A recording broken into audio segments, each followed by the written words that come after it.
حضرت عائشہ رضی اللہ تعالی عنہ بیان فرماتی ہیں کہ ایک مرتبہ میں نبی کریم صلی اللہ علیہ وسلم کے لیے تکیہ بنوا کے لائی تو نبی کریم صلی اللہ علیہ وسلم جب گھر میں داخل ہونے لگے تو گھر کے دروازے پہ رک گئے، اندر تشریف نہیں لائے، کیونکہ ان کی نظر اس تکیے کے اوپر پڑ گئی اور اس تکیے کے اوپر کچھ تصویریں بنی ہوئی تھی۔ تو میں نے نبی کریم صلی اللہ علیہ وسلم سے پوچھا، یا رسول اللہ صلی اللہ علیہ وسلم آپ کیوں ناراض ہو گئے؟ یہ تکیہ میں آپ کے لیے بنوا کر لائی ہوں تاکہ جب آپ بیٹھیں تو اس کے ساتھ ٹیک لگا لیں اور جب آرام کریں تو اپنا سر مبارک اس کے اوپر رکھ لیں۔ تو نبی کریم صلی اللہ علیہ وسلم نے ارشاد فرمایا کہ قیامت کے دن سب سے زیادہ عذاب تصویر بنانے والے کو ہوگا۔ ایک اور حدیث میں حضرت عبداللہ بن عباس رضی اللہ تعالی عنہما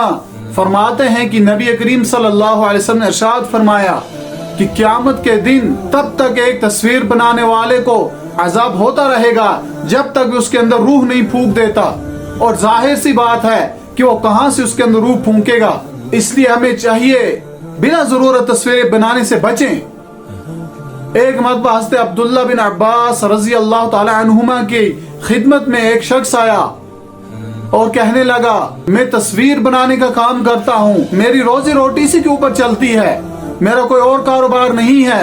تو آپ مجھے اس بارے میں کوئی فتویٰ دے دیں۔ تو حضرت عبداللہ بن عباس رضی اللہ عنہما نے فرمایا کہ میں آپ کو وہ بات نہ بتلاؤں جو نبی پاک صلی اللہ علیہ وسلم نے مجھ سے ارشاد فرمائی تھی، کہ نبی کریم صلی اللہ علیہ وسلم نے ارشاد فرمایا کہ قیامت کے دن سب سے زیادہ عذاب تصویر بنانے والے کو ہوگا۔ آج دیکھیں ہم ہر گھر کے اندر ہر کمرے میں تصویریں لٹکی ہوئی ہیں، والدہ کی تصویر، والد کی تصویر، کسی بزرگ کی تصویر، گھر کے اندر یادگار کے لیے تصویریں لٹکانا حرام ہے۔ اور نبی کریم صلی اللہ علیہ وسلم نے ارشاد فرمایا کہ جس گھر کے اندر تصویر اور کتا ہو اس گھر کے اندر رحمت کے فرشتے داخل نہیں ہوتے۔ تو ظاہر سی بات ہے ہمارے گھروں کے اندر ہر کمرے کے اندر تصویریں ہی تصویریں لٹکی ہوتی ہیں، یہ فلانے موقع پہ اٹھائی ہوئی تھی، یہ فلانے موقع کی تصویر ہے، یہ فیملی پکچر ہے، یہ فلانی وقت شادی کی وقت اٹھائی ہوئی ہے، اور کمرے میں اس کو فریم کر کے لٹکایا جاتا ہے۔ ہمارے کچنوں کے اندر، ہمارے واش روم کے اندر ایسی ٹائلز لگی ہوئی ہیں کہ جن کے اوپر جاندار کی تصویریں ہیں، ہم ایسی ٹائلیں لگواتے ہیں،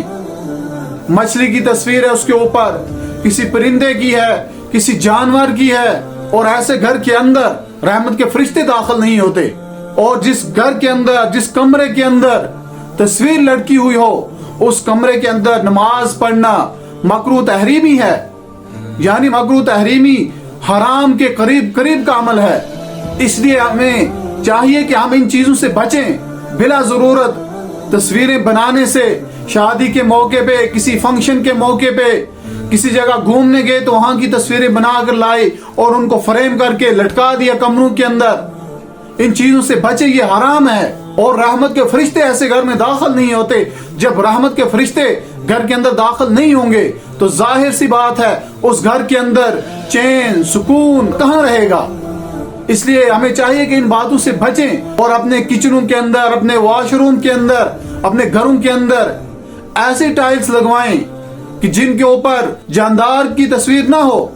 ہمیں چاہیے کہ ہم ان باتوں کے اوپر عمل کریں اور نبی کریم صلی اللہ علیہ وسلم کی زندگی کو پڑھیں، ان کی تعلیمات کو پڑھیں کہ ان کا کیا حکم ہے اس بارے میں، اور ہم دنیا کے اندر بھی کامیاب ہو جائیں اور آخرت کے اندر بھی کامیاب ہو جائیں۔